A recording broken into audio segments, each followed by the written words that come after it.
प्यारे बच्चों, इस समय हम भक्ति आंदोलन के जो संत थे उनकी जीवनी के बारे में आपको बता रहे हैं। कोशिश कर रहे हैं कि आपको ऑन द स्पॉट सब याद हो जाए। ये एग्जामिनेशन ओरिएंटेड है। तो इसके पहले के वीडियो में हमने दो संत रामानुजाचार्य और रामानंद इनके बारे में कोशिश किया था आपको याद हो जाए। आज हम दो संत को लेंगे जिसमें एक कबीरदास और दूसरे गुरु नानक। कबीरदास के बारे में और गुरु नानक के बारे में इनकी हिस्ट्री याद करने की कोशिश करेंगे। आइए देखते हैं। ये सब भक्ति आंदोलन के संत हैं। सबसे पहले कबीरदास के बारे में, इनके बारे में आप लोग आमतौर पे 9th से ही पढ़ते आते हैं, हम सब सारे लोग। कबीरदास के जन्म के बारे में अलग अलग किताबों में अलग अलग सन दिए हुए, कहीं 1398 है, कहीं 1425 है, किसी किताब में 1450 है। तो कंफर्मेशन नहीं है, लेकिन गवर्नमेंट की किताबों में, सरकारी किताबों में 1398 ईस्वी दिया है, इसलिए हम इसको ले रहे हैं। तो देखिए, कबीरदास का जन्म 1398 ईस्वी में हुआ था। कहाँ हुआ था? एक विधवा ब्राह्मणी से हुआ था। ठीक है, तो देखिए यहीं से आप याद करना शुरू कर सकते। देखिए, कबीरदास थे तो कबीरदास जो है आगे चल के बहुत बड़े कवि हुए, लेकिन इनका जन्म कैसे हुआ? विधवा ब्राह्मणी। अब आप जानते हैं ना कि एक विधवा के बच्चे अगर हो जाए तो बहुत बड़ा कलंक होता है उस महिला के ऊपर। हालांकि आज का दौर ये मान्यता अब बहुत कम हो गए हैं, लेकिन कल्पना कीजिए उस दौर में ये बहुत बड़ी बात थी। तो अब सोचिए, देखिए यहीं से याद हो जाए, कबीरदास का जब जन्म हुआ तो विधवा ब्राह्मणी के घर में हुआ। और लोग, देखिए यहाँ लिखा है 1398, तो इसको कर लीजिए। 13 को हमने किया तरह। देखिए ये 13 है, 13 को हमने क्या कर दिया? तरह के, और फिर ये 98। तो तरह तरह से लोग क्या कर रहे थे? अट्ठहास कर रहे थे। आप जानते हैं जब कोई व्यक्ति किसी दूसरे के ऊपर व्यंग्यात्मक मुस्कान करता है तो उसको कहा जाता है अट्ठहास। सुना होगा, बहुत तेज तेज हंसते हैं। तो गलत काम हुआ था उस समय समाज की नजरों में। तो जब कबीरदास का जन्म हुआ, एक विधवा के घर में हुआ, तो लोग क्या करने लगे? तरह तरह के लोग, यानी समाज के लोग। तरह का मतलब 13 और अट्ठहास, अट्ठ जैसे अट्ठ सोचेंगे तो 98 अपने आप दिमाग में आ जाए। यानी तरह तरह के लोग अट्ठहास कर रहे थे। बस तरह 13, अट्ठहास 98। 1398 में इनका जन्म हुआ। अब देखिए, जब इनका जन्म हो गया तो लोक लाज के भय से उसने क्या किया? महिला ने वाराणसी में, तो वाराणसी बहुत पवित्र जगह है आप जानते हैं, तो वाराणसी में लहर तारा नामक स्थान पे एक तालाब के पास छोड़ दिया। अब हालांकि ये चीजें तो दिमाग में बैठी गई होंगी, लेकिन स्थान कौन सा था, कैसे आप याद कर सकते हैं? देखिए, कर लीजिए, लोक लाज के भय से उस ब्राह्मणी ने तालाब की लहरों के पास उनको छोड़ दिया, रोता हुआ छोड़ दिया।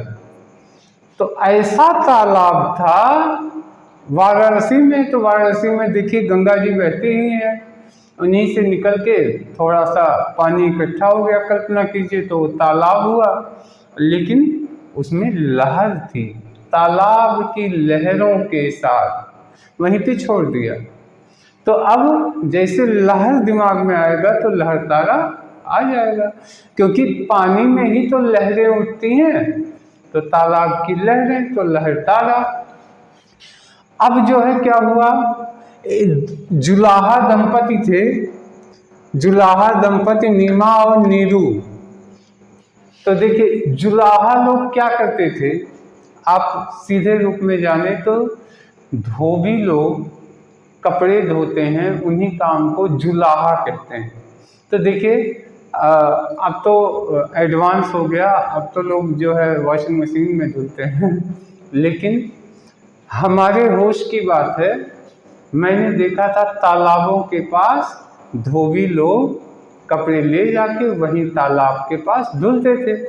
तो लहर तारा के पास एक तालाब था, वहाँ पे ये जुलाहे दंपति नीमा और नीरू। तो नीमा नीरू के लिए कोई टेंशन की बात नहीं, ना से नी से नीमा, नी से नीरू, तो नी नी नी नी है ना। तो नीमा नीरू ये जुलाहा दंपति थे, वह गए तो इन्होंने पाए तो इनका पालन पोषण इन लोगों ने किया, कबीर दास नाम रख दिया इनका। ठीक, ये कबीर दास जो है एक ही ईश्वर के, ये कहते थे राम रहीम हजरत आज अल्लाह, राम रहीम हजरत अल्लाह, सारे लोग एक ही ईश्वर के रूप हैं, मतलब ईश्वर तो एक ही है, ये लोग उन्हीं के अलग अलग रूप हैं जो धरती पे आते हैं। तो यानी एक केश्वरवाद, एक ही ईश्वर को कहते हैं एक केश्वरवाद। तो एक ही ईश्वर को ये मानते थे। जाति पाति कर्म कांड, आडंबर, छुआछूत, भेदभाव, इन सब का इन्होंने विरोध किया, है ना। तो सबको इन्होंने विरोध किया, जात पात के घोर विरोधी थे, है ना। तो कहते हैं जात पात पूछे नहीं कोई, हरि का भजे सो हरि का होई। तो इनके रचनाओं में इनका पूर्ण रूप से वर्णन है। ये निराकार ईश्वर के उपासक थे, निराकार ब्रह्मा के उपासक थे। यानी इनका मानना था कि भगवान का कोई रूप नहीं, ये निराकार है। तो एक इम्पॉर्टेंट चीज ये है, निराकार ईश्वर को ये मानते हैं। फिर क्या है, सबसे बड़ी चीज ये है इनके बारे में, ये ध्यान रखिएगा, कबीर दास ऐसे संत थे, पहले ऐसे संत थे जो गृहस्थ थे। गृहस्थ बहुत इम्पॉर्टेंट है, ये गृहस्थ थे, इनकी शादी हुई, इनके बच्चे हुए।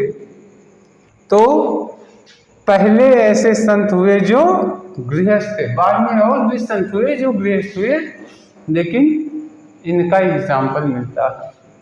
अब आते हैं, इनके अनुयायी अपने आप को कबीरपंथी कहते हैं। कबीरपंथी तो कबीर दास के अनुयायी कबीरपंथी हुए, ये बहुत इम्पॉर्टेंट है। इनकी एक रचना, दरअसल कबीर दास ने कुछ लिखा ही नहीं, वो तो पढ़े लिखे नहीं थे, लेकिन क्या हुआ, वो उनके मुंह से कविताएं निकलती रहती थी। तो बाद में उनके जो शिष्य थे, उन कविताओं का संकलन किया, लिख करके इकट्ठा किया और उसको एक नाम दिया बीजक। ये बीजक बहुत इम्पॉर्टेंट है ना। तो बीजक भी आपको दिमाग में बैठ जाएगा। देखिए कबीर, तो इसमें भी बी और यहीं से बीजक, है ना, बी से कबीर और बी से बीजक। तो इनकी रचनाओं का नाम हो गया बीजक। बीजक में 3 पार्ट हैं, साखी, सबद, रमैनी। ये इम्पॉर्टेंट है, इसको रख के दीजिएगा दिमाग में। बीजक सामूहिक रूप से नाम है और इसके 3 हिस्से हैं, साखी, सबद, रमैनी। ठीक, इसमें से जो सबद है यह सिखों के आदि ग्रंथ में भी समाहित है। यानी सिखों के जो पुरातन ग्रंथ हैं उनमें भी ये शब्द शामिल है। तो ये बहुत इम्पोर्टेंट है, ये दो चीज़ें, शब्द ये और ये बीजक, इतना, बस इतनी सी बात कबीरदास की है। एक बार आशा है दिमाग में बैठ गए होंगे, और चूंकि कबीरदास को हम सब लोग 9th से ही पढ़ते हैं, इसलिए अधिकतर हमें आशा है कि आप सबको याद भी होगा। लेकिन एक बार फिर से हम रिवाइज कर दे रहे हैं। कबीरदास का जन्म 1398 ईस्वी में। जन्म के बारे में कई धारणाएं हैं, कन्फर्मेशन नहीं है अलग अलग लोगों की, कोई 1425, कोई 1450, कोई 1398।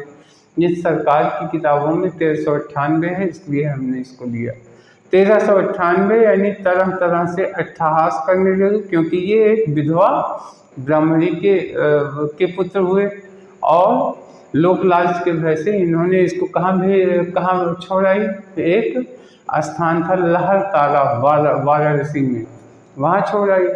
और एक जुलाहा थे नीमा और नीरू, उन्होंने इनको पाला पोषा, इनका नाम कबीरदास रखा। ये एक ही ईश्वर के मानते थे।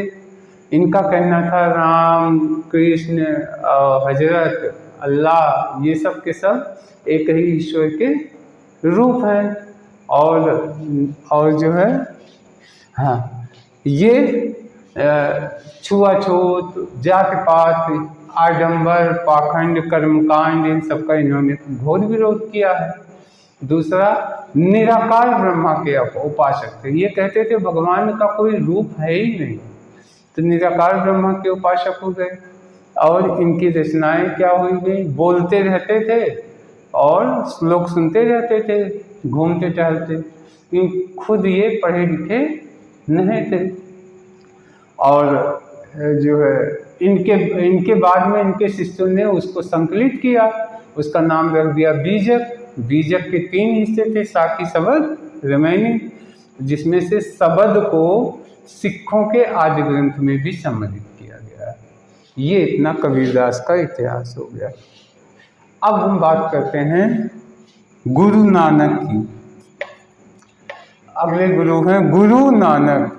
तो अब देखिए क्या है सबसे इम्पोर्टेंट चीज, गुरु नानक ने सिख धर्म की संस्थापक थे, सिख धर्म की स्थापना की थी। देखिए, सिख धर्म के संस्थापक। तो पहला तो ऐसे कैसे याद हो जाएगा, ये बहुत इम्पोर्टेंट है कि सिख धर्म के संस्थापक कौन थे। तो गुरु नानक। तो बहुत आसान से याद कर सकते हैं, ये गुरु नानक कौन है, सिखों के गुरु हैं। आप भी जानते हैं गुरु नानक का जो है बहुत चर्चा में आता है नाम। और क्यों आता है अभी हम बताएंगे। क्योंकि जो है इनका जो स्थान था अंतिम समय, वो करतारपुर, जहाँ पे इन्होंने शरीर छोड़ा, वो इस समय वर्तमान भारत में ये कट के पाकिस्तान के हिस्से में चला गया। तो अभी 2 साल पहले की घटना है कि भारत पाकिस्तान ने मिल करके वहाँ पे एक रोड बना दिया और कहा कि भारत से जो है गुरु नानक के दर्शन के लिए लोग वहाँ जा सकेंगे। तो ऐसा संभव हुआ कि भारत से लोग पाकिस्तान में जाते हैं गुरु नानक के देव के दर्शन करने। कहाँ? करतारपुर साहिब, है ना। अब बात करते हैं, तो सिखों के गुरु कौन? गुरु नानक। गुरु तो गुरु हो गए, गुरु ही तो धर्म बनाएंगे, तो वही गुरु हुए। तो गुरु नानक सिख के संस्थापक हुए। अब बात करते हैं इनका जन्म कब हुआ। इनका जन्म 1469 में हुआ था। कहाँ पे हुआ था? तलवंडी। तलवंडी पंजाब में स्थान है तलवंडी। अब देखिए, यहीं से इसको याद कर लीजिए। कैसे याद होगा? कल्पना कीजिए, गुरु नानक, अब भाई महान पुत्र पैदा हुआ। तो जब ये पैदा हुए तो उनके माँ बाप इतने खुश हुए कि अपने जो मोहल्ला था, क्षेत्र था उनका, जहाँ रहते थे, वहाँ के देखिए एक एक घर के में 4 छेना की मिठाई। देखिए आप लोग छेने की मिठाई खाए होंगे, तो देखिए 6 9 तो हो गया छेना। तो एक एक घर में मिठाई, भाई पुत्र पैदा होता है तो घर वाले मिठाई बांटते हैं, तो मिठाई बंटवाया, लेकिन क्या बंटवाया? छेना। तो जैसे छेने की मिठाई सोचेंगे 6 9 आपके दिमाग में आ जाएगा। एक एक घर में 4 छेने की मिठाई। अब मिठाई तो एक तो देंगे नहीं, लेकिन छेने की मिठाई स्पेशल होती है, तो क्या हुआ? 4 छेने की मिठाई दे दिया। तो 4 एक एक घरों में 14 और 6 यानी 69। तो 1469 में इनका जन्म हो गया 69। अब कहाँ जन्म हुआ? ऐसी जगह जन्म हुआ जहाँ पे लोग तलवार लेके भाजते थे, तलवंडी। देखिए तलवंडी तो कर लीजिए, तल यानी तलवार, तलवार की मंडी लगती थी, यानी वहां पे तलवारें मिलती थी। तो जैसे तलवार सोचेंगे तो तुरंत दिमाग में क्या आ जाएगा? तलवंडी। ठीक। अब देखिए माता का नाम इनका क्या था? तृप्ता देवी। माता का नाम तृप्ता देवी, पिता का नाम कालूराम। ठीक। और पत्नी का नाम सुलक्षणी। अब देखिए ये तीनों चीजें बड़ी आसानी से याद हो। देखिए ये गुरु नानक थे, तो गुरु थे, बहुत महान व्यक्ति थे। तो जब ये जन्म लिए तो इनकी माँ जो है, इनके जन्म लेने से खुशी में, अरे भाई आप जानते हैं किसी के घर में क्या होता है? पुत्र पैदा होता है तो पुत्र रत्न की प्राप्ति से लोग खुश हो जाते हैं। तो वही हाल उनका हुआ। इनके जन्म लेने से माता इनकी कैसी हो गई? तृप्त हो गई। माता तृप्त हो गई, तो माता तृप्ता देवी बन गई। अब पिता क्या हो गए? कालूराम, यानी पिता जो है क्या हो गए? काले काले हो गए। यानी उनको लगा कि अब तो पुत्र आ गया, तो अब हमें अपने पुत्र के पालन पोषण के लिए धूप में मेहनत करनी पड़ेगी। और जब मेहनत करेंगे तो शरीर काला होगा, तभी तो पुत्र को कमा के खिलाए पिलाएंगे। तो पिता हो गए कालूराम, माता हो गई तृप्त। और जब ये इधर जन्म लिए तो भाई ये महान व्यक्ति थे, तो उन महान व्यक्तियों की पत्नियां भी महान होती हैं, है ना।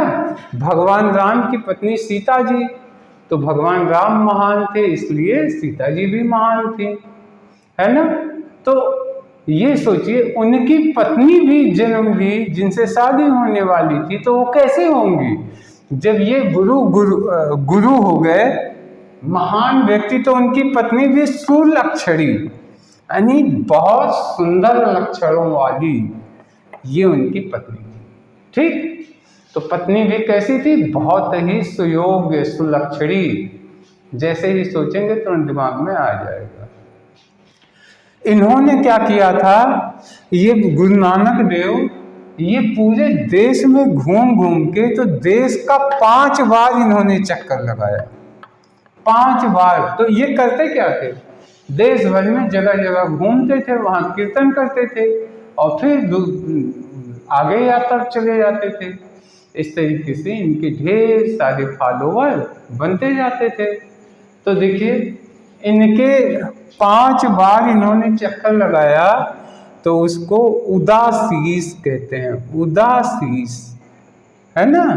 तो बहुत आसानी से आप इसको याद कर लेंगे कि देश भर में ये घूमते रहते थे, और चूंकि ये गुरु थे इसलिए लोग उनके सामने क्या झुकाते थे? शीश झुकाते थे और कहते थे प्रभु अगले साल फिर आना।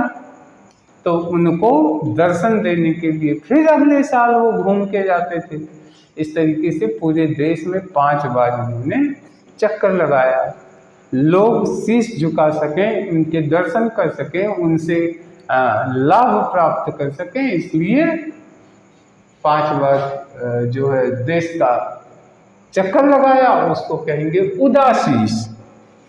अब देखिए ये करते क्या थे, कीर्तन ही करते थे, कीर्तन से उपदेश देते थे। अंतिम समय में ये कहाँ रुके, करतारपुर। करतारपुर में इन्होंने डेरा जमाया और वहीं पे शरीर छोड़ दिया।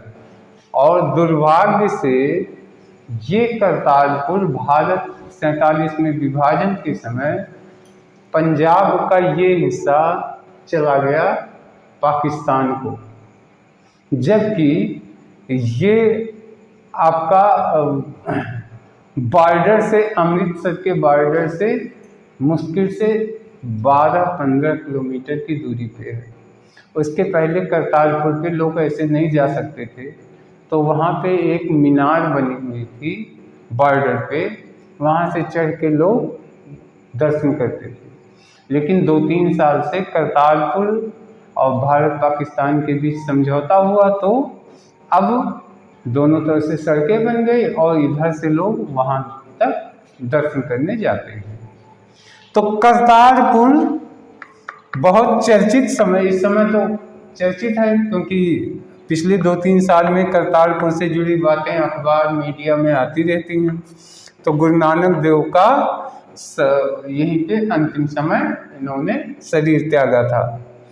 इनके उत्तराधिकारी क्या थे, कौन थे? देखिए इनके पुत्र थे, कई पुत्र थे, और पुत्र उनके अच्छे शिष्य थे, योग्य थे, लेकिन इन्होंने उत्तराधिकारी बनाया शिष्य भाई लहना।